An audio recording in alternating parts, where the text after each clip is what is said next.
Is that functioning? Hello? No, it's functioning. Excellent. Empowerment in Africa. To introduce myself to that nature, my company is African Clean Energy. I'm the Director of Operations, and we manufacture and distribute clean cook stoves in Lesotho, in Uganda, and all over the world. And the challenges that I see and would like to discuss, I think affect, well, the root lies in education, and it affects women's economic empowerment. So when we see the lack of a financial know-how, the basis of teaching children how to deal with money and how to plan ahead, we're seeing that in the women's economic empowerment issues that at least I see in Lesotho. We provide microfinancing contracts for our customers, and what I see is that a lot of people have not considered financial implications of things like interest. We provide interest-free contracts, and we try and open up a dialogue to discuss with people, you know, what does it mean when you sign a contract for a longer amount of time? How consistently should you pay? What does on time mean? And this kind of financial information that isn't given to rural women effectively. And we really see the results of that. It's a difficult struggle for people. We see a lot of issues with loan sharking. We see a lot of issues of people signing on contracts that they're never going to be able to repay. And it's partially out of desperation, but it's also a big part of it is not understanding the financial implications over the long term. That's something that I find really fascinating, and was actually hoping the lead speakers would be here to discuss this with me.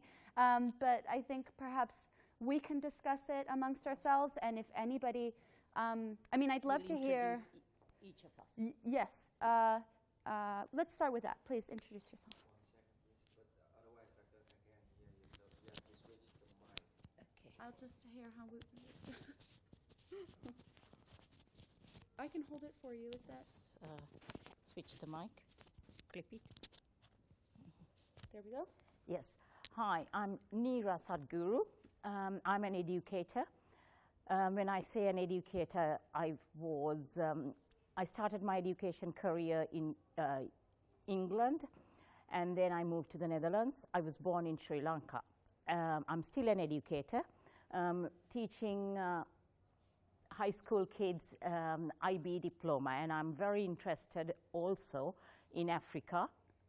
My involvement in Africa has been doing charitable projects, climbing Kilimanjaro, raising funds. So my perspective for Africa is pretty limited, but education empowerment is the passion that I have, and I feel women in Africa needs more education, and education would lead to the economic empowerment of these women, and that is what I think should be the main goal of any company from Europe going into Africa, rather than say teach a man to fish. Okay, that's sustainable, but give a man a fish, that's just for one day. That's the way I go ahead, and it's a holistic approach to learning.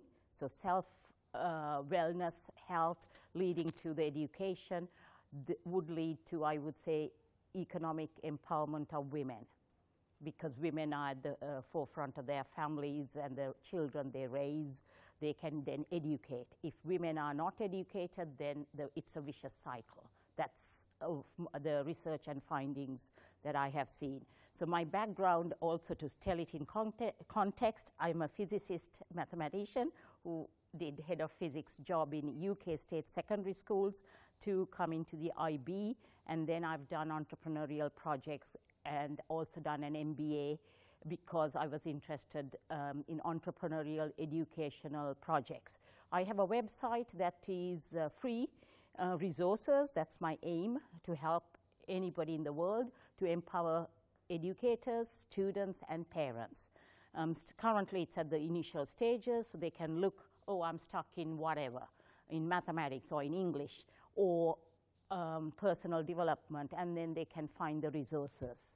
So I think we need to make sure the resources go out there, which is free of charge, because they do not have the resources to pay for anything. So that's one of my projects that I'm currently doing. If you want to check it out, it's called futureoflearning.nl. Wonderful. Over to you. We switch the mic. Okay. So, hello, my name is Crispin Fox. I'm currently a student of business administration in Rotterdam. Education here in Holland is quite a big thing, and they try to put some pressure on you and perform well and get the most out of yourself. And in Africa, it's not just like going to school. It would be the same thing as here. You just need to get an education. And in Holland, they try to press you to your boundaries, and in Africa, they can't even go to school sometimes, which is hard for them, and they don't know what they're capable of, and no one will tell them what they might do later on in life.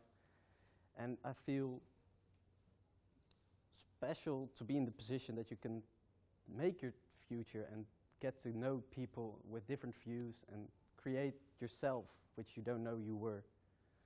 And that's something that you should be aware of when you're living here. You can have all these privileges to go somewhere, and some people have to work really hard just to do the normal stuff, which they have to do every day. Absolutely. Yeah. Yeah, 100%. I'd love to hear a little bit from the audience why you attended this session, because I think that we can steer a little bit to talk about that as well.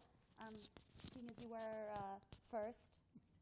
So, my name's Judith, and I'm a transformation life coach, and I'm a speaker, and I travel around speaking.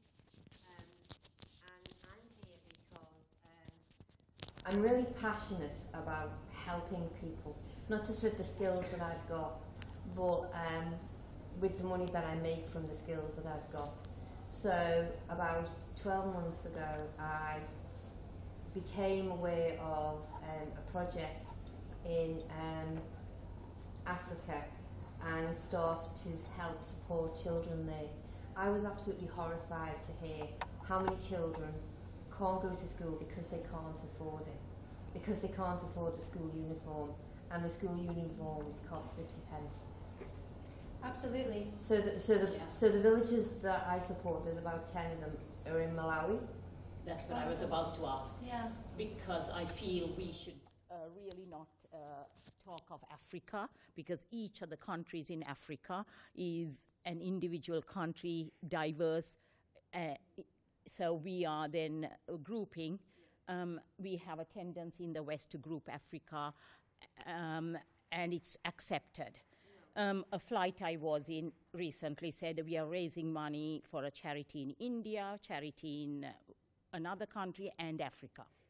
And that's how it is in the West. So Yeah, and like, I'm going to grow what I'm doing. Excellent. But